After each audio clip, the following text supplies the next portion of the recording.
right, ladies and gentlemen, hopefully you are enjoying dinner. And we're getting a little bit of feedback up here. Hopefully you're enjoying dinner. My name is Ray Terrio, and I can't believe that I get to be on the stage with this panel before you tonight. Woo-hoo. Like, this really is a very special historic panel, and I'll have more to say about that in just a second. But what I'd like to ask our panelists to do is maybe give a quick 30-second introduction of who you are and what you've done to help support C8 and ZR1, and we'll start with you. Sure. My name is Tom Peters. I am the husband of my wife, Carolyn Peters, who really, if it wasn't for her, I would not be around probably, all the way from college. But at any rate, I had the fortunate gift, and we're going to be one of the folks that we're inducting tomorrow night. Actually, is Chuck Jordan, who is a design icon. He started right at the beginning with GM styling and design under Bill Mitchell, and so I was invited to introduce his son to receive his award into the Hall of Fame, which, you know, when he hired me in 1980 out of design school, Art Center in California, I got to say I had no idea, obviously, what he invited me into and what it's led to, and over the course of my life, having, maybe you guys have heard the story of when I first saw split window Stingray, to where I am today, sitting here talking with all of y'all. So again, welcome, and I'm honored to be up here. But Chuck set me up on a journey when I still had hair. You still have some. Oh yeah, it's back here. I'm not gonna turn around. Anyway. Probably from the speed, Yeah. all the speed, all those years. Yeah. Oh yeah. Well, someone was burnt off at Okay, work, you know, maybe. working with engineers. Oh, the And gauntlet is I'm gonna thrown try and speed this up. It was worth it. It's worth it. And it's sitting right out there, and you guys driving most of them. But I was given the privilege to work with Corvette for over early on in my career, starting with C4 stuff, all the way up through C5, and then I was given the total responsibility of being design director for the 6th, 7th, and 8th Corvette generations. And so I've got to tell you, it's been a dream. I retired in 2019, and I've kind of transitioned to, how's retirement? I don't say retirement. It's a reorientation of priorities. But I tell you, Corvette is more than a car. It's a family. You guys know what I'm talking about. So I've met many of you here. I've worked with these gentlemen and ladies that are involved with Corvette over the years, and there's something magic about cars, and extra magic and special about Corvette. And again, I'm so honored to be here. And we're just, the C8 is just the tip of the iceberg. It just is, isn't it? Yeah. All right, Josh. Let's see if you can top that 30 seconds. I don't think I can. Sorry. No, it's okay. I don't think I can top that. But I do have to follow his lead. I'm Josh Holder. I'm the husband of my lovely wife, Angela Benzik. Woohoo. See, I can learn. We actually met right across the street at Bowling Green Assembly. In fact, we met, should I say arguing? That sounds a little rough. Heavily debating the merits of a fixture on the line that I just hit my head on. Anyway, I'm sitting between Tom Peters and Jordan Lee. This is pretty cool. I have my dream job, and I think if you ask any of us, we would say that we have our dream job. Sure. I've got to work with some legends, and some are hidden here in the room tonight. Many are in the Hall of Fame. As a kid, I dreamed about working on Corvette. I grew up in a small town in Montana, and my parents joined a Corvette club. We got immersed in the hobby, and I was hooked. And as a kid, I knew I wanted to work on Corvette. So I can't believe I get to be here with these guys. I'm not sure why you guys want to listen to me ramble, and so I'm going to stop now, a little over 30 seconds, but not too much, and give the mic back. We demonstrated continuous improvement, so good job there. All right, Jordan. That was another long 30 seconds. So I'm Jordan Lee, and I'm the husband of my beautiful bride of 40 years, who's shaking her head, Gail. And we met at a Winn-Dixie store where I was bagging groceries and she worked in the deli. And she followed me all the way to Flint when I went to college at GMI. I've been a Corvette fanatic ever since my dad bought a 1976 Corvette. I'm from Belglade, Florida, nothing to do with the industry, but just fell in love with Corvettes and wanted to be an engineer and work on Corvette engines, and I've been really fortunate enough to be able to do that as chief engineer for small block engines for 15 years now. And as Josh said, working with some legends. To me, the legends are up here with me. I've known Brian and Mike for a long, long time. To me, they're unsung heroes in what they do. Their jobs as a lead development chassis engineer. Brian will talk about his Nurburgring escapades. Mike, as a program engineering manager, making sure all the parts fit, they're ordered, they work. He also happens to be a brake guru. I ask him all my brake questions all the time, and tires. And Tom and Josh, I've known a long, long time, and really fortunate enough to work with these folks as well. Tom is just great. He's been a friend of mine. Gosh, I can't even remember how long now, Tom. He was so inviting to me and my team going to the design studio. I always thought it was a very secret place that we couldn't get into. And Tom would say, Jordan, bring your whole team. We're bored. We want to see your team. We want to show you our new stuff. So we would make frequent visits while he was developing the C7 ZR1 and then the C8. And as beautiful as that the LT6 and the LT7 is today, a lot of that's attributed to Tom, bringing us there and convincing us that we needed to spend a lot of extra money on paint and fastener finish and all sorts of other things. He's famous for having a Ducati motorcycle in the studio, which had a lot of attention to detail that we wanted to put into the engine. I did a burnout in that studio. I'm retired now, so I might get fired. And Tom may diss on engineers, but he loves us, I know it. Yeah. All right, Mr. Bailey. All right, is this on? Yeah, I think so. Can follow directions and push a button. My name's Mike Bailey, program engineering manager on Corvette. I have the fortune of working for Josh, one of the smartest people, smartest boss I've ever had by far, knows Corvettes better than anyone I know. I've been a Corvette lover since I can't remember. My dad bought a 61 Corvette in 1970. I was born in 74, so that Corvette's been in our family longer than I have. And he still has the car. I've driven it twice. Yeah, but I have a 66 Corvette and a 69 Corvette. This is my third generation Corvette I've worked on as an engineer. I worked on C6. In fact, the C6 ZR1 was my first project as a suspension engineer. And then I was a chassis system engineer on C7 and C8. And then Phil Minch, one of our PEMs, retired a few years ago. Some of you may know him. Great guy. When he retired, I was blessed and ended up with his old job. So that's what I'm doing now. So that's enough about me. Very and nice. I'm Brian. All right. So I'm going to try to make up, let's see, is that 800 seconds I need to make up now? Yeah, right.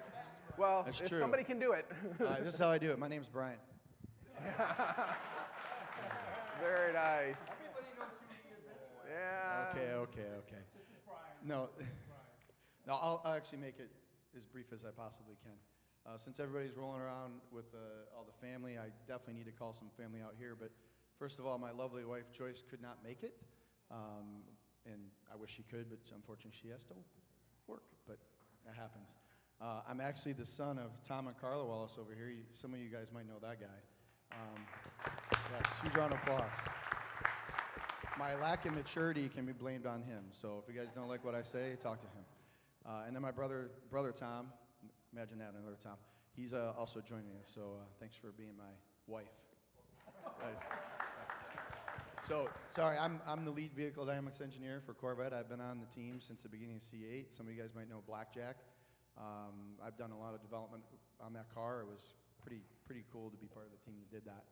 And as somebody, I think Jordan's already mentioned, I was also the driver of the ZR1 650.763, if you're wondering exactly how fast it was, the lap time at the Nurburgring. And on those amazing Michelin tires that these guys right here, I went to war with these two guys right here. Lee and Jeff Anderson, these guys are the best, and they keep us safe. The amount of stuff that happens behind the scenes is amazing. These guys make sure that we're good and we have a really competitive tire out there. So, So I don't own a Corvette, unlike a lot of you guys, but my dream car is a Rapid Blue Z06. And we'll see how we can make that happen, but that car is definitely going to be in my life. Yeah, very, very nice. So just to like put a fine point on who's up here, right? When we develop a vehicle, the big ideas, the way that it looks, the way that it gets packaged, very early on, those concepts, that's Tom and the team in the design dome and over here, right? And then the folks that like struggle to package everything that you all want, right, into that car to make the car still gorgeous, the piece of art that it can be, to engineer it in a way that it's safe, right, because that's always the first priority, so that it can perform well, so that you can fit your golf clubs into the trunk, right, so that it goes super fast. That's these three guys right here.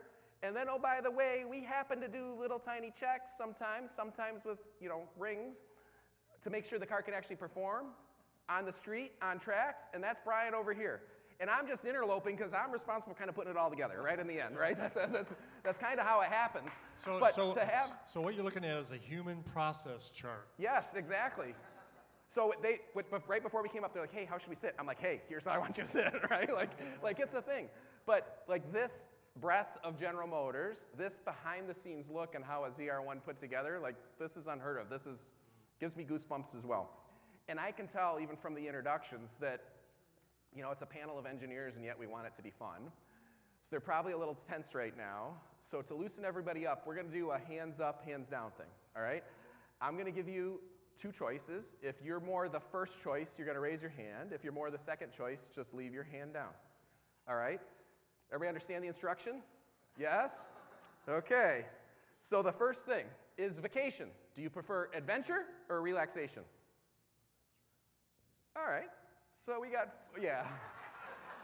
got four adventures, one relaxation. All right, work, when you come across a problem, are you a talk it out or leave me alone to think it out? So talk it out, hands up. Think it out, hands down. A little. No, there's no tweener. Like this is an up or down. Like. Well, I like all talking. Right. I like now digging in. here's I feel like one of the real money pitch questions here. All right. So at home, when there's a project, are you a hire a pro or do it myself? All right, right. Like that's the Corvette team that I know. That's how you know we're engineers. And then this is just because it's me, and I have no idea where this panel is going to ask this next question or answer it. But if you had to choose, are you a Michigan Go Blue or an Ohio State Buckeye? Oh, Michigan Go Blue. There we go. All right, I'll take it. All right. Oh, we can root for Sparty when Sparty's not playing Michigan, but okay. All right, so thank you for loosening up, and here we go. I think we'll get into the meat of it. And I actually want to start by asking a question to Mike Bailey. So Mike, you are known as a fantastic problem solver, a great engineer, and often when we come across things that we really want to optimize, we really want to keep the program on time, Bailey gets a phone call, all right? In fact, Bailey, at some point, by the launch team in Bowling Green Assembly, was awarded a very important necklace made out of zip ties. All right? We won't talk about that, right? But maybe you have an idea of something that you were involved with that we decided we needed to optimize that folks here would be interested in. Any good stories there? Well, yeah, there's one good story I can think of. The LT7 engine, which is the heart of the beast of the ZR1, flat plane crank V8, little brother, I guess, but really the big brother to the LT6. It's an amazing thing, but it shakes. It's a flat plane crank engine. It's got high RPM.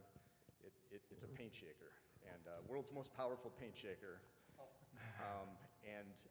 So when you put that in a car, guess what? The car shakes as well. So our development engineers, Brian, some of his brothers and sisters out at Milford, driving the car around, and they're complaining about this vibration in the car, a certain RPM, and Josh and I are kind of They're like, I'm sure it's fine. So I thought it was fine. So then, yeah, I was like, whatever it is, I'm sure no one's gonna care. The car's got 1,000 horsepower or whatever. So I went out to Milford and I drove it, and I was like, yeah, actually, that is something that we should probably fix. And I called Josh and I said, you want to drive it? He's like, no, I trust you. So we got on the horn with the development engineers again and started talking about options to fix this. And really the best one was to put a tuned vibration absorber on the car, which we really didn't want to do because it adds a little bit of mass to the car. So, Jordan Lee, the godfather of small block V8, or at least modern small block V8, really the father of the flat plane crank V8. So we got a family legacy on the Corvette team. Jordan's son, Kellen, works in the chassis area. And Kellen just happened to be the guy that was given the instruction to do the tuned vibration absorber.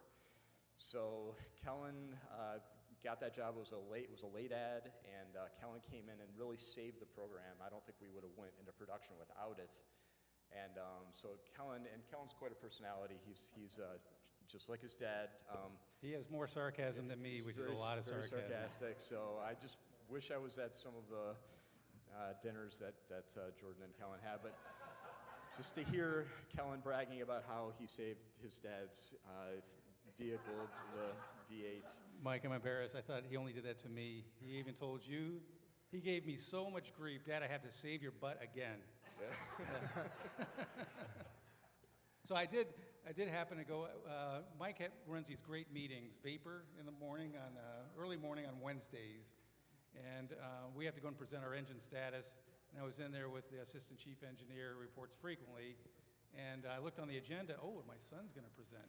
So usually we get done and we leave, but it told Dustin, hey, that guy presenting for the tuned absorber is my kid. I want to see how he does. And so I stayed back and I watched him present. He was so nice. I've never seen him that nice. So he presents and we get done and Mike says, Jordan, do you have any questions for your son? And there's like 30, 40 people in the room. And I said, Mike, thanks for pointing that out, by the way. But I have to admit, he's much nicer at work than he is at home. Nice. Which is sarcasm, so thanks for that. And my oldest son's also an engineer GM. He works on transmissions. So isn't this cool? I mean, we often talk about the generations of the car, right? But we have just on stage here a couple folks representing generations of dedication to the car and work on the car and fine-tuning the car, right? Between Brian and Jordan. Like, it's an amazing thing how, the Corvette family really is a family, and it's generations built on those that came before us. That's spectacular. So thank you for that. I think we're going to go to the end, and then we'll rewind to the beginning real quick. You mentioned it in your intro, but for some reason I have this idea in my head where 6 minutes and 50 seconds, Brian, is important to you. Maybe it's important to all of us as well, right? And I do think, and I mentioned this earlier to the people that I pitched, but I think it's worth mentioning again. I really think that all of that should have been the trail of the price of the car, to be honest, right? Because I think we ended up at $7,000, but really should have probably priced that slightly differently. But anyway, so 6 minutes, 50 seconds, right? Can you tell us what it was like to take that ring at that speed? Like, put us in the driver's seat. How was that? Well, first of all, it was amazing.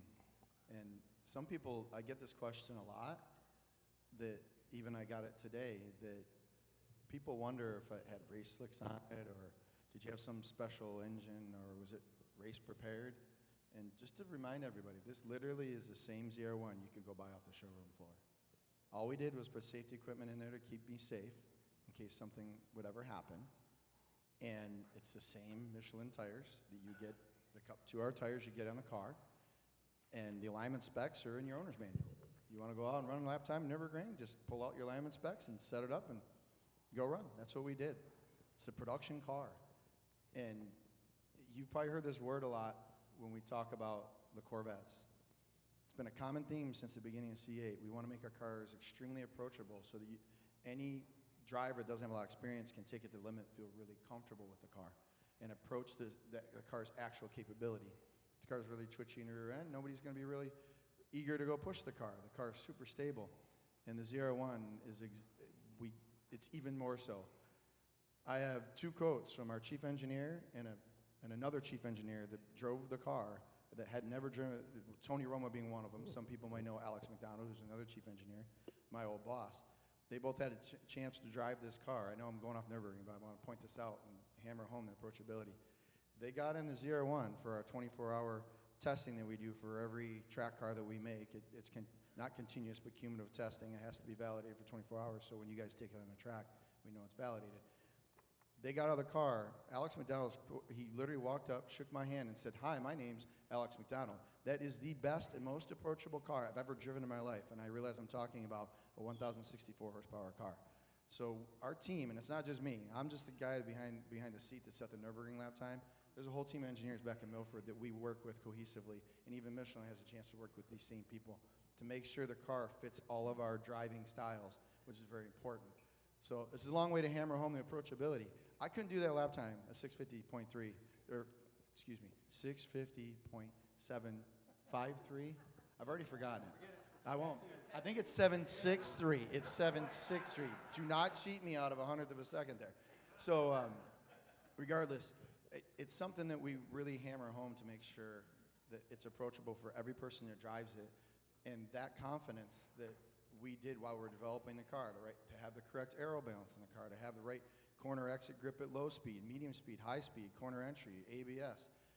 When I run this lap, we're not doing this with chassis control on. It's only traction at our highest. It's race 2 for those that are familiar with your PTM modes.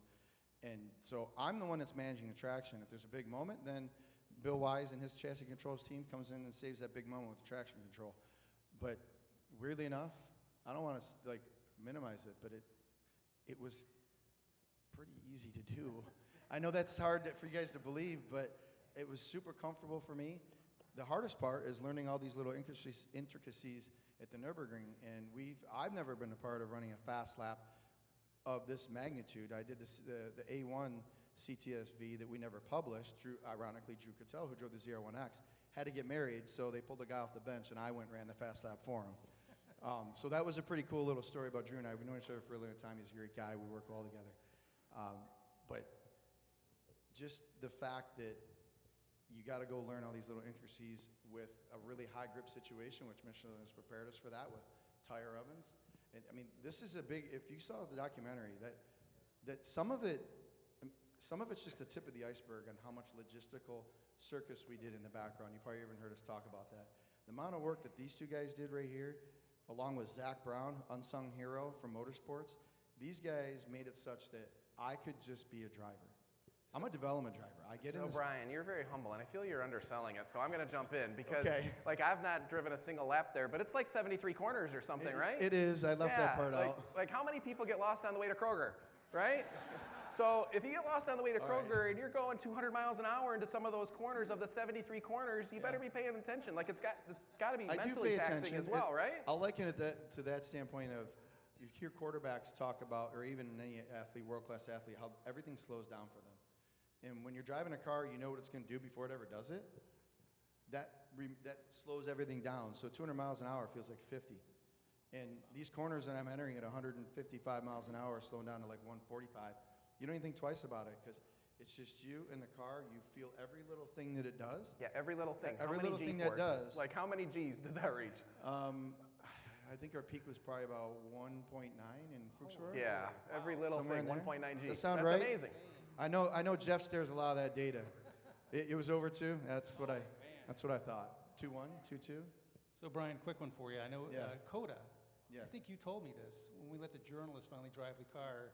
You just sent these journalists. Some could drive, some couldn't, and a lot of them were just setting track records. Didn't even know it because the car was so fast. Was that you? There was this one particular driver of the media that you're saying when we shook it down or when the media drove it? The journalist was driving it. Yeah, he set a pretty good time at Coda, following me. Many of them. In your rearview mirror. Absolutely. I showed him how to Brian's a go little around competitive. No, I think you were mentioning that just all the regular journalists that were going out and just running fast laps. Yes, and they were exactly. pretty And close to setting lap time. Jordan's point is there it is again, a guy that has never been in the ZR1, and on his very first lap in the ZTK package, Cup 2R tires, ran a really fast lap time. Probably only. Shows how approachable the car is. Yes. They don't know it. They're not that No, good he driver. didn't know it. He just, I actually was having a hard time keeping out of his way, to be honest. But I was on used tires, so I got an excuse. He was on brand new tires. No, so it's just further proof how approachable it is. Nurburgring is an amazing track. I don't want to take too much time, but the team, I don't want to undersell the team. Like, the team of people it took to do that is no small feat. It really isn't. There's every person had a hand, whether it's Bowling Green, all the design team, all the engineering team in Warren, and our performance engineering Yeah, and team. Brian, feel free to talk about the engine. I think that was a little part of it also, right? I talk about 1064 on a regular basis, and it never gets published. Yeah. No, these guys killed it too. The engine cal team, the trans team, every track trip we go to, we always have engine and trans support to make sure everything goes smoothly. And it wouldn't go as smooth if those guys weren't there. That's awesome. Thank you for sharing that with us. But I want to rewind for a second. Let's go back to design. Let's talk to Tom for a second, right? So, you know, you're known, and we actually talked about this a little bit earlier today, where you have a great eye for design, right? And hey, this is beautiful. It's art. Some people buy our cars and they keep them in a jewel box garage, right? And keep it as art, and it's good there, right? Like, that's a good thing. But when you look at design, you're also looking at function, right? And how is this actually going to perform? So when you're considering all that and you're working on design and Josh is telling you, hey, I need more room, right? Like, how do you know you have a winner? Like, when do you know? Tell me about that. That's a good question. Can I make a comment real first? What Sure. you're saying, Brian, I think you said something really profound. You said a lot of profound things, but again, it's my understanding too that, and the comment was that you said the car you tested is the car you can buy. Exactly, right? Yeah. At least I know of some, our competitors, that they especially prepare and modify cars specifically to get the optimum time on those tracks. It may not be the car you buy, but that's what's special about Corvette. I think that's fun. I mean, Yeah, no that's special my cow, understanding. no special fuel, no, right? no, Like, Exactly. special setup or Right. anything. So stop at Shell, go it's- 233 miles an hour. I think that is awesome. You know, think about that. So, yeah, I mean, from a design standpoint, I mean, there's styling to me, and then there's design. Design is when you have a problem to solve or a challenge, but it's you meet those challenges and those goals, but it's executed beautifully. And so you take the engine. We're kind of focused on the drivetrain here and the engine, the power plant, the C8. All the Corvettes are unique, and I know there's been discussion throughout the generations, and I know I've been involved with the front engines since C5. But there was something magic, obviously, about going mid-engine. This was an incredibly unique and powerful opportunity that, you know, General Motors has, one way or another, been trying to achieve or execute since its inception, right? Zorro originally wanted to have a mid-engine car. And I explained this to Jordan, and I invited his team in because I'll tell you, just from a design perspective, he was saying, you know, design is kind of this magic secret place.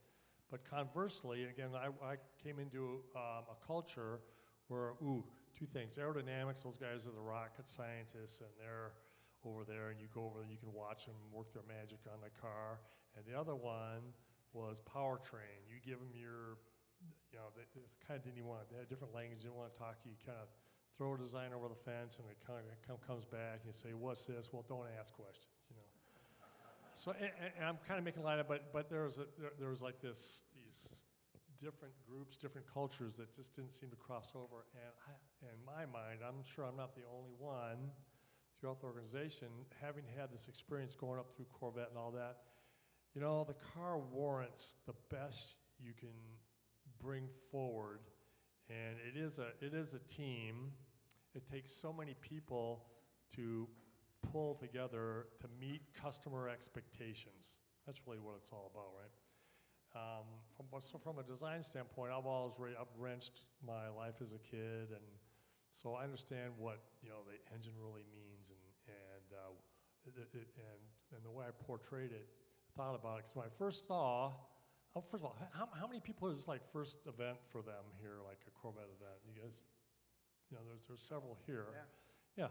So I've told this story before, but when we first got the drawing of the content of the C8, after the momentous occasion of making the decision to go to mid-engine, which was amazing to be witness, is that, okay, so if this mid-engine car, I'm reading the spec, we have these 20-foot boards in the studio, and we had one we laid out, had all the specs on it, and the engineering drawings and content and all that, which says, here's this part, here are all these parts together. I'm looking at them going, they cover the engine up with all these expensive, we all love carbon fiber parts. I'm going, that just doesn't seem right to me. So that's when I didn't sleep, but I thought, well, what can we do? How can I approach this? Because really smart people put all this together. And so that's when I extended an invitation to Jordan and his family, because I thought about this, that engine, that it is. It's the heart of the, and the soul of this car. It always has been, and here's a chance to really feature it. It's every bit of design element as the exterior of the body, because it gives it deep, rich soul, you know? We talk about our significant others, and it's more than just, certainly in my case, it's more than beauty, right? It's gonna be deeper. You guys think that's funny?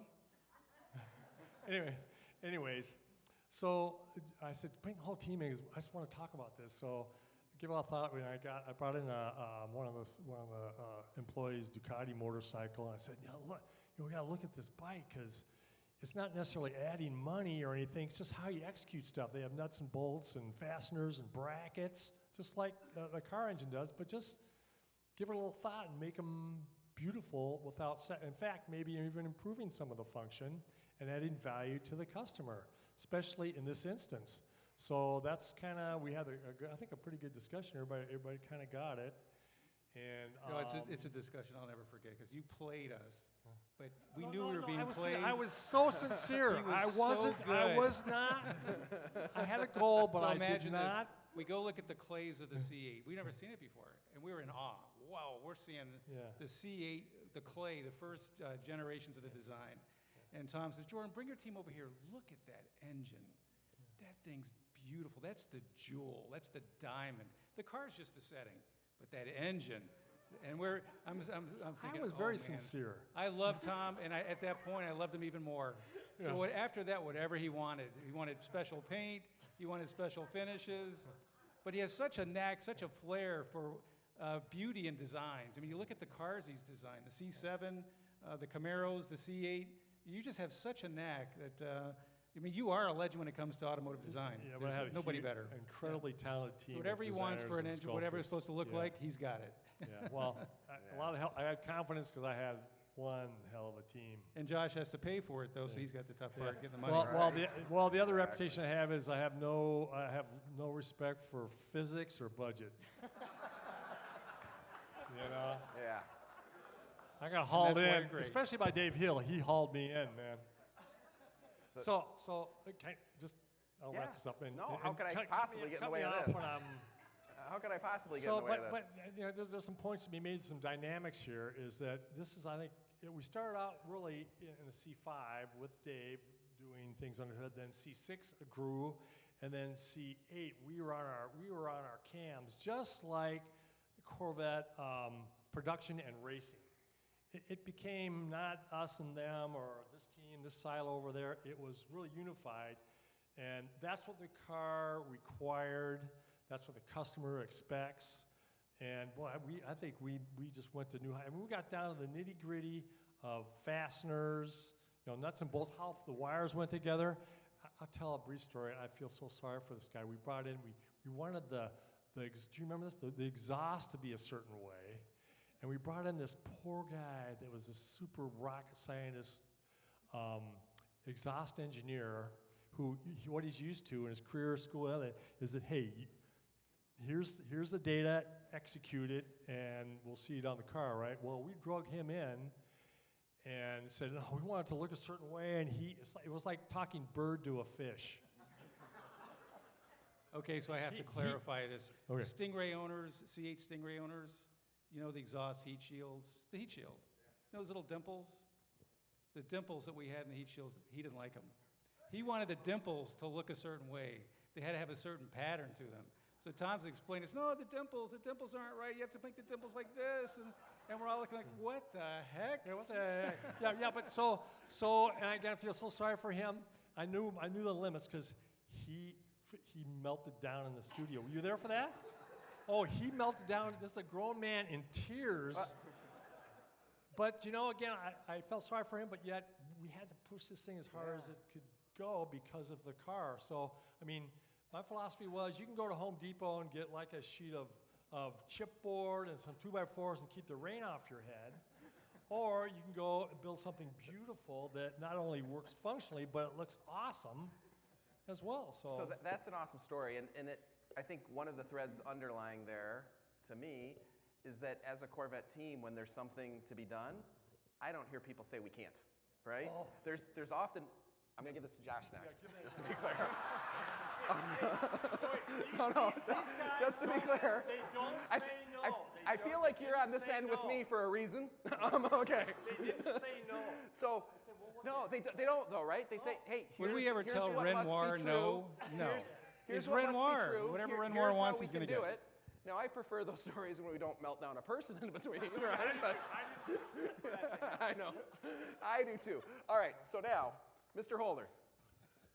All right, so, you know, in my head, I wonder sometimes, you know, we spend years on these cars. You've spent years in Corvette, years on these cars before the car is ever actually there. So, fantastic design. I'm surprised Josh still has hair, not pulling it out. How do I package all the stuff that I need for the car to perform into the car? Finally, there's a ZR1 for you to get into, right? Tell me about that. Like, you get in for the first time. This is your first sporty drive. That's what I'm talking about. Like, tell me, what do you think? What are you worried about? What's the expression on your face? Holy Okay, there we go. I think almost all of us had something like that kind of reaction. I've been working on Corvette since the end of C5, and this is the second mid-engine Corvette I've worked on. I think you two, and maybe a few of us. And to finally get to do it is an awesome story that a lot of us have told, and most of you have already heard it. But to plan the architecture around this giant bandwidth. And we started with a Stingray, knowing we're going to do a ZR1X. And first of all, it was really hard not to tell anyone about that, keep all these code names and secrets for so long. Because we're working all these cars together, yet putting some of the extreme ones, like a ZR1, on pause for a while we bring to market the Stingray. And starting with Blackjack, Brian talked about it, building up that Holden Ute with a 2x6 for a bumper. Yeah, it's here somewhere, I've seen it. And it had an LT1, it had a different DCT in it with a bunch of goofy control. It was just a piece of junk. Ugh. But that wasn't what that was about. You look past that and you realize ride travel, frequencies, steering, basic handling, this is validation of why we need to keep going forward and doing this. And when we got a Stingray out the first time, it'd be interesting to hear Brian's take on this, because he gets to see the child grow. We kind of get to see it in step. We check in. We're like the uncle that shows up once in a while. Like, all right, let's see your work. And we never trust what you say either. So, but I remember driving a mule, so this would have been the next step after Blackjack. And we built, these are the only cars that we did not build across the street here. We built them in our pre-production operation in Warren. They're very hand-built cars. They were a cobble of a C7 windshield and doors and cockpit and some hand-laid fiberglass parts we got from Pratt & Miller to kind of lay out this mid-engine. It was a Frankenstein of a car. And then I had Mike's job, and there was a review process where you would take the car out and just make sure it's okay, ready to begin test. That wasn't a hard drive. It was mostly, does the car start? Will it propel itself? Do the lights work? Do the wipers work? Basic safety stuff. That wasn't easy to get through, by the way. Just that kind of, and then to finally get to where we are through this course of development. And the first time, a few of us that don't get to have as much fun as Brian does every day got to drive a Stingray. on, we call it a challenge course. It's just an autocross course, low to mid speed, limit handling stuff, but super safe around cones.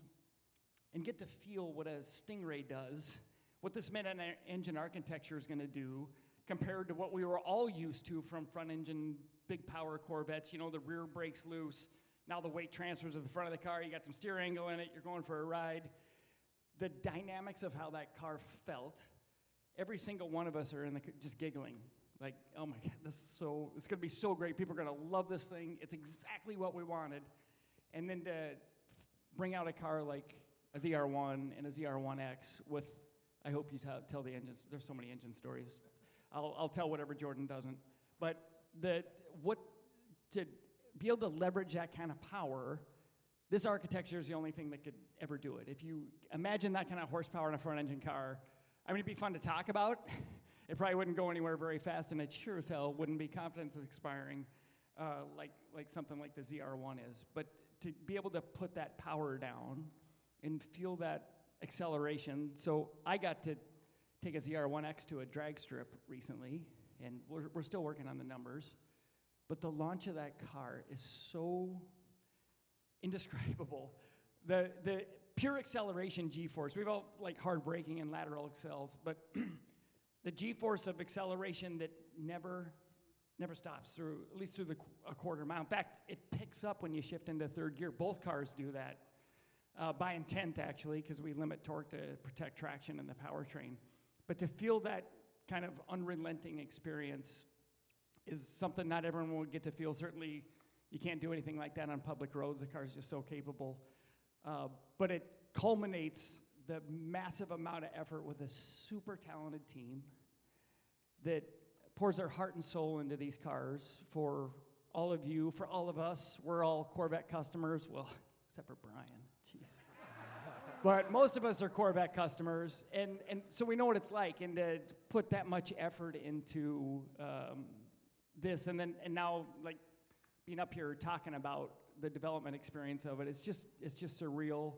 This is I think we'll all look back in our careers like, you know, this was a pin. I hope it's not, but it'd be hard to think, you know, this was the pinnacle. This was certainly something that was foundational, transformational to the brand, and I'm so glad to be a tiny sliver part of it. It's certainly a milestone for sure. All right, so thank you for sharing that, Josh. Let's pass the mic. Well, he's got one already. We'll talk to Jordan for a second. So, Jordan, you know, I've heard so many, I'm going to call it auto legends of the development of the LT7. One of my favorite ones is we knew that it was going to have a bunch of power. We upsized the dynos. We took our biggest dynos, we upsize them, we say, hey, this thing is going to need a big dyno. And then the engine broke the dyno, right? So It actually did, yeah. So share with me, like, the moment you got that call, right? Like, what was the first thing you thought, and who did you want to tell next, right? Like. Oh, it's a great story. When we started the program, it was a long time ago, actually. Around 2014, we got serious with our development. So it's like 11 years now. And we were angling for 800 horsepower. So we figured we'd hedge our bets. We didn't have any dynos that could handle 800 horsepower. So we ended up buying, I think, 3 AVL dynos that were 1,000 horsepower capable. But the first mule engine that we ran on the dyno, the wastegates, it's a turbocharged engine, so the wastegates, they limit the amount of boost. So you size these wastegates that you can leave them wide open and really reduce the amount of power the engine's making. We had the wastegates wide open, and we were making 800 horsepower. So we weren't even building any boost, so we knew we really had something there. We checked the dyno facilities. We made sure that we were okay to go up to 1,000. AVL gave us a lot of these things to look for. Their temperature sensors, or all sorts of things that we had to be careful.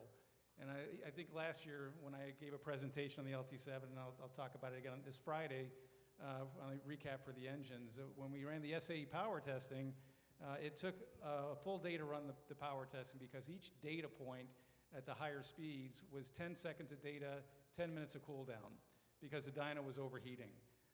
What you're referring to is when the engine actually finally broke the coupling from the prop shaft to the dyno. It was so much torque and so much power that it actually broke that coupling. So we really struggled. We had to add extra cooling to the dyno. We had to make sure that we were monitoring the temperatures. The exhaust system got super hot. It overtemp the stacks where the exhaust exits the dyno facility. The facilities people got irate with us because we were setting off sensors all the time. But how did I feel? It was great. I have to tell you, so I am a horsepower junkie. The more power, the better. On small block, and like Josh, I work with such a proud, passionate team of engine engineers that I've known for over 20 years. And they're just like us up here on the stage. We all get along. We're like a family. The engine team, the vehicle team, all of us together. But we have a lot of mottos on small block, and some of them I made it myself. And one of my favorite ones is, our job's not done until we break the transmission. So, so I can say that because there's no transmission guy up here on the stage. We also don't mind breaking the rear axle, and I think we've done that a few times. And actually on the C7 ZR1, we melted the exhaust system in the vehicle. So that was also another fun thing. So as an engine guy, it's really a lot of fun to break things. So when we hear that something broke because of the power and the torque, it's kind of thrilling for us. And we're kind of secretly proud of it, but we give Josh and the others a lot of sympathy. Well, I'm really sorry about that. We'll take care of that. Yeah, that's awesome. What an amazing thing to happen, right? And Yeah, they're overachievement. Jordan really does like carnage. He showed me some videos, and he's just giggling, stuff's flying apart, Right. puking oil all over the dyno. But their overachievement is another story to tell on ZR1, because they overachieve by a lot. And it's not the most, I've said this before, this isn't really the way you engineer a car. You set targets, you develop and optimize subsystems around all meeting those requirements. And when someone overachieves, it sounds really good, but now somebody else might not be ready to handle that achievement. And we had a few areas. Bailey's got a lot of scar tissue. I'm not sure he sleeps. So I'm going to do an introduction for Mike on this one, but I want to also qualify for myself. We were very careful. We know that Mike's job and Josh's job is really difficult, cooling the engine. And horsepower is heat. Horsepower is fuel consumed. That LT7 will burn 2 gallons of fuel a minute, which produces a tremendous amount of heat. It's an enormous furnace.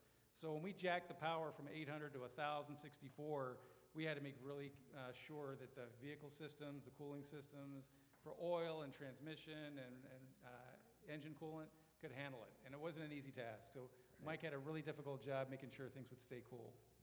So tell us about that, Mike. Yeah, it wasn't my job. I just had to answer to it in vapor meetings.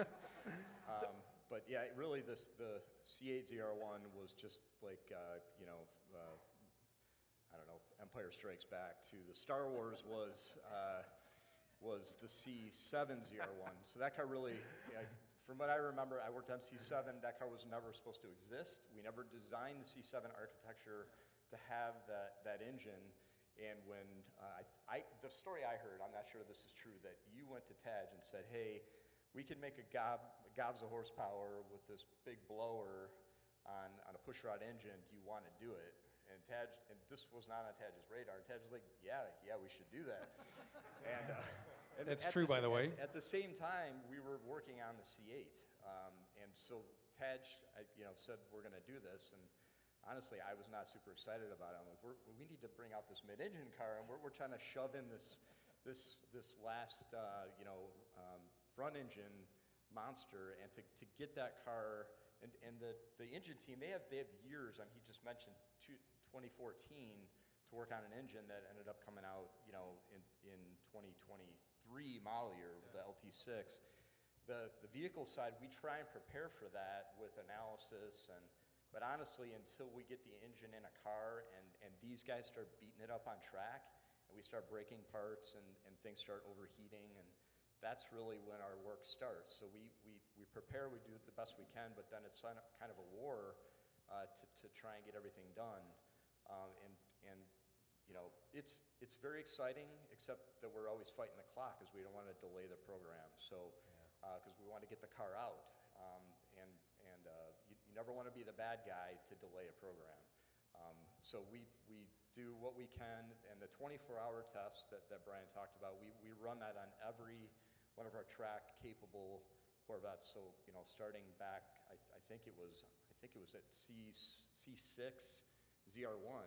I know we did it, and it was it even before? Okay, yeah, it was before my time. So we've been doing it a long time.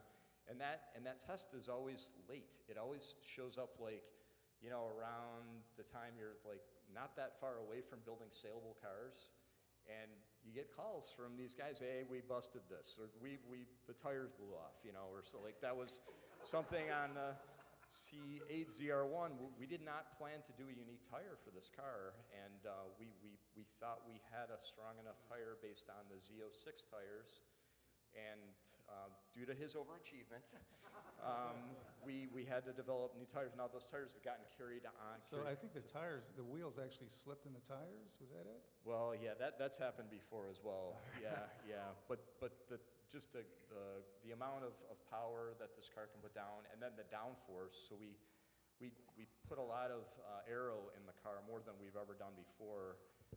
The big wing that's on the back of the car. So we're going to park that there because I got the signal like 5 minutes ago that the rest of the folks might have questions, right? So I think we're going to have somebody with a mic for the audience.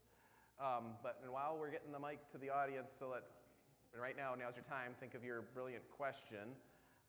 And this really, because the folks want to ask questions, so we can't go long on this. Okay. We'll give Tom a microphone back for a second. What we're going to do is I want each of you in 3 or 4 words, seriously, tell us the favorite feature or option for you in the car. The rear quarter panel, looking from the rear to the front of the car and seeing that scoop hanging out there. Oh, that's cool. Oh, yeah. Josh? Relentless power. Relentless power. Go ahead. Yeah, I'm with Josh. It's the engine power. And I have to also say Mike's exhaust system. When it's in wide open mode, it's great. The mic, is that what we're calling it from now on, is Mike's exhaust system? Is that right? I think it just got a new name, and we're here in the museum. It must be true. I'm an old chassis guy, so it'd be just looking at the corners, the wheels and the brakes, and the tires. Very nice. I'm giving 2. Uh-oh. 1064 and Cup 2R. All right. Very nice. Mine's along the same vein. I say the accelerator pedal. Like, I'm an acceleration guy, right? Like, that's my favorite part. All right, so now it's up to you all to keep us entertained with your great questions. So who has a question for this fantastic panel that's up here today? We've got one, of course, in the opposite corner from where Macy's at. And actually, I can take a mic. I can probably be mobile and hand somebody a mic, too. This is one of the joys of this. I have a question. The design world fascinates me, where your mental capacity goes with and what you're working so far ahead of what you're actually talking about right now today is just fascinating to me. It seems like when you're putting those ideas in place, it centers around performance and appearance, and you've talked a lot about performance, but somewhere I think do you have to pull it in and say, also we have to sell this car? So do you kind of As it turns out, everybody in this panel has that in common. We need to be paid.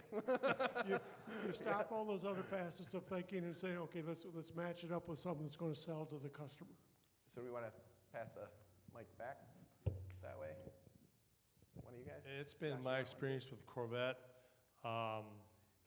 Yes, physics kind of enter into it a little bit, but I've never felt restraint. In fact, there are things I remember when I would ask Taj, for instance, something I give him an idea. He'd never say no. He'd say, let me think about it. He would come back with, say, there's numerous examples of that, but he would give me more than I would ask for. I'd go, what? Yeah, I didn't think about that, but let's do that. So I never felt restraint on that. Maybe the car could be I always wanted it lower, but other than that, I mean, it's just phenomenal. I wouldn't change a thing. I agree. Obviously, we're all biased up here, but as much as we talk about performance and what it's like to drive and the engaging experience of that performance, when you look at why people buy cars like Corvettes, sports cars, it's not a utility. You don't buy it because you need it for your job. You buy it because it's an emotional purchase. You buy it for fun. And one of the biggest reasons, in fact, it always comes up, is the way the car looks. And while, yes, all the other stuff is super important, it's a very close second. As much as we like to say, all this power and performance is important, it certainly is. But usually the number one reason for purchase consideration is the way it looks. And sometimes, although under Tom's watch, it was mostly good, I would say. Oh, wow. It can go off the rail. We could have chosen to do some things that were really, really expensive. I think if you ask anybody what the car they're most proud of in the 8th generation lineup, a lot of us would say the Stingray. And that's because nobody can do that car. You can't do that car with that much performance, that kind of compelling looks, those proportions. At that price point, it just can't be done, and nobody has done it. And we kind of turned the sports car world upside down when we introduced that car. And that mission is one that I know a lot of people are super proud that we accomplished. And we accomplished that with this delicate balance that Tom is talking about. We want the car to look good. Yes, of course, we could have spent more money on it, but we got to strike that compelling design at attainable value. It doesn't look like anything else. All right, where are our other questions? Oh, here we go. I'm sorry.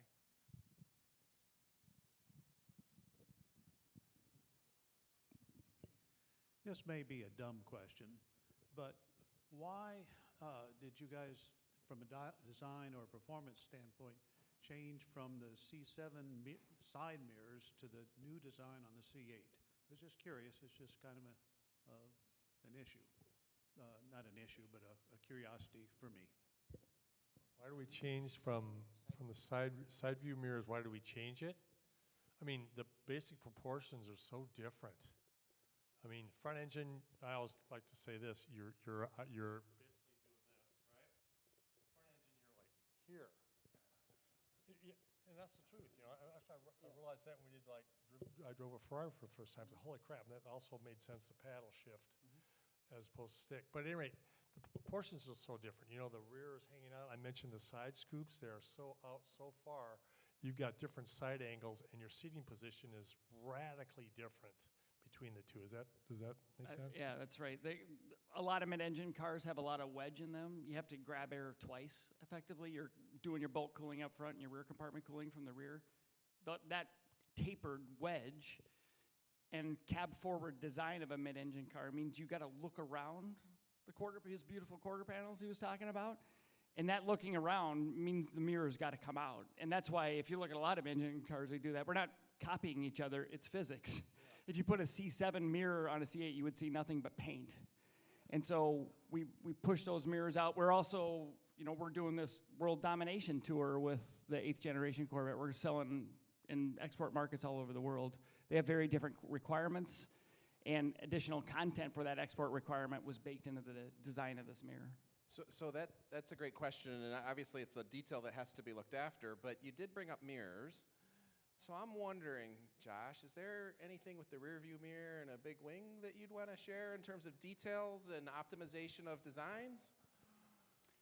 Okay, so we got a little bit of grief from an article written on a pre-production ZR1 that had there's a whole story about the wing. In brevity, I'll try to be brief, but our original plan for the wing in the ZR1 was to carry the airfoil from the Z06. And you notice how it ducks down? That's thoughtful, intentional, isn't it, Tom? Absolutely. That's so you can see over the wing, the rearview mirror. And our plan was to raise that up and change the angle of attack. And when we tried to do that, the wing stalled, like an airplane wing. You just can't change the angle of attack that more. It was too aggressive. So we needed to do a different airfoil, and we needed to get the wing up in the air and make more downforce to balance the front downforce. And then Jordan's team made more power. That more power put more load on the wing, the new wing design, and we broke wings. I'm not kidding. Carbon fiber wings, broke it just from the speed of the car, the load going into the wing. So we got a little bit of grief about, did you guys forget to source wings? I think I read that somewhere. Oh, were you supposed to buy the wing? Who was buying the wing? We didn't forget to source a wing. We optimized the car that now has incredible performance. And when we do that, things happen. And that was a super late change from a very capable supplier. They got some grief too, and they should not have. Anyway, that is now behind us, but the result of that put the wing up really high. If you haven't noticed, it's back there. It's big. And when we got done with this, because it wasn't the original plan, we see, well, we have this great camera mirror, and all you see is a wing. Which, if you like carbon, which Tom does, and big wings, who cares? You know, Well, if you've broke a who's few, you might behind want to make sure it's still there, right? Like, So there's a cascade effect. So then we move the camera from the roof on ZR1s and ZR1Xs with big wings down to the fascia. And every customer got that execution. So nobody got one of these pre-production cars. But somebody did write about, and it was a little bit embarrassing, like, hey, doesn't GM realize, where they put their wing is right in the view of the camera? We certainly did that, but it wasn't a part of the original plan. It's another example of a very talented and capable team rallying together to do what's best for all of you. We could have said, hey, Jordan, just turn the boost down. It wasn't a part of the plan, sorry. I mean, the car could be great, but, we don't want to move a camera. No. Zora and Bill Mitchell, that argument they had back in 1963, it's too bad they didn't have a camera mirror back then, because that split window would have went a lot longer than... yeah, persisted. That's a good point. All right, what other questions do we have? Here's another one over here.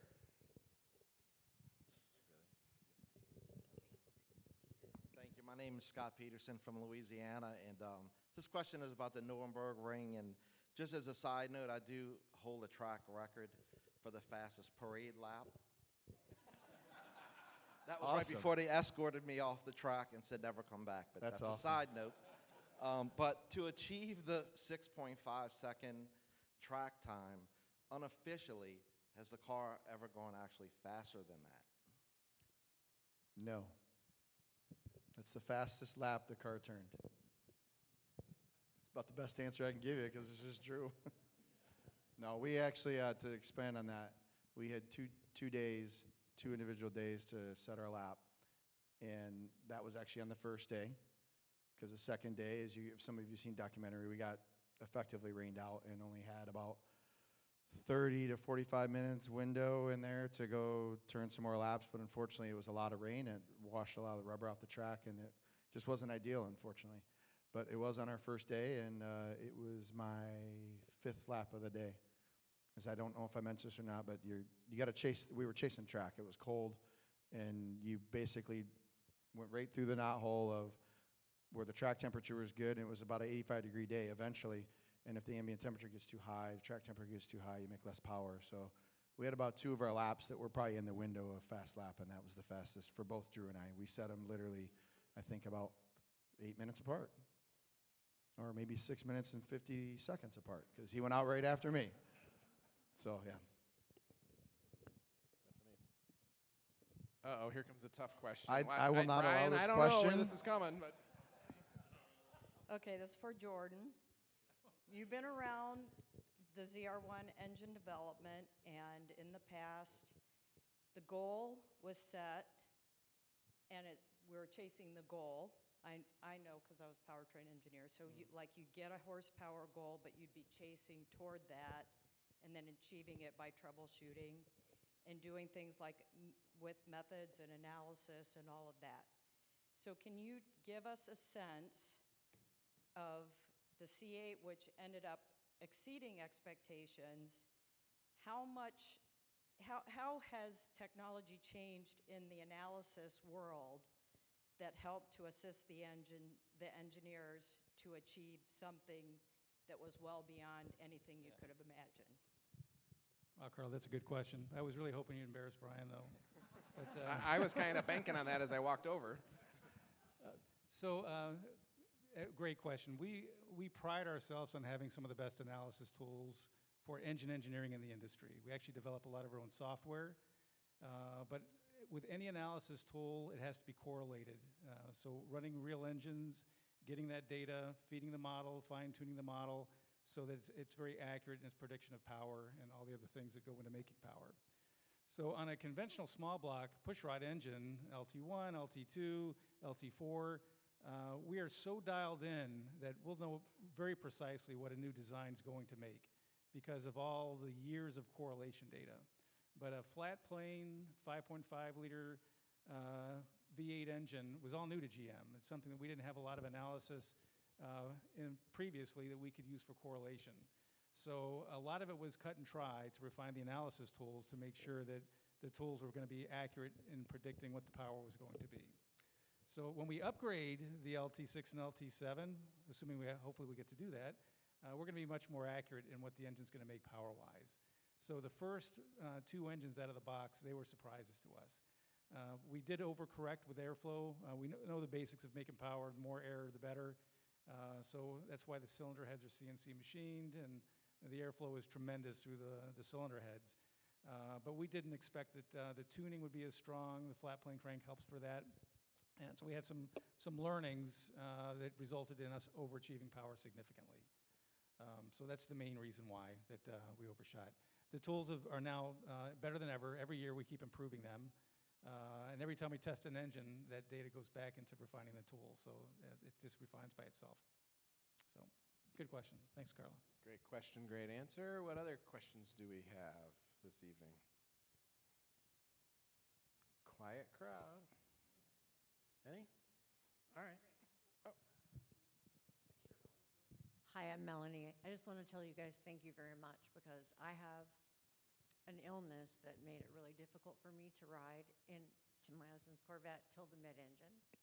And that thing rides so beautifully that I don't hurt when I get out of it now. So thank you for that. I do appreciate it. Wow. That's very nice. Thank you. Can I make a comment about technology? Yeah.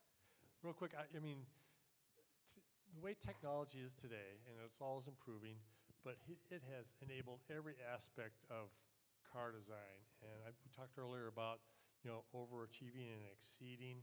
Just think about the, how these cars perform and the value you get. And it wasn't even conceivable probably 5, 10 years ago what's able to accomplish in every aspect of the vehicle. And that's due, I think, not only to the technology, but the creativity behind it, and the expertise. It's like we're able to, it's not like we wish you could do this, or wish you could we had this form of development. It's kind of like we're able to celebrate it now, and fully use it to its full potential. And the car and the customers are the beneficiaries of that. Yeah, absolutely. All right, so I want to ask one question. And, John Andrews, the assistant plant manager at Bowling Green, he's in the factory over there. Wave, John. John's over there.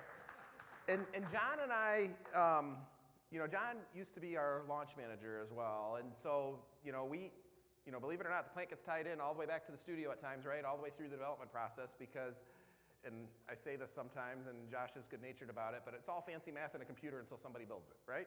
So we have to pay attention to that. And there was one particular call that we were on, right, where we're going through, and maybe it was vapor that you mentioned earlier, and we started hearing about wheel speed sensors, right?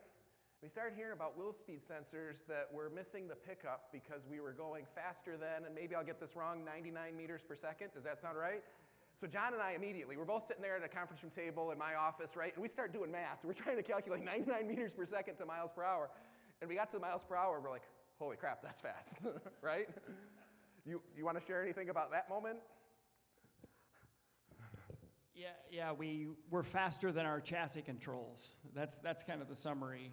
So wheel speed sensors have a reluctor wheel and a magnetic pickup, and each time that goes around, that provides data to the chassis control systems responsible for ABS and balance of the car.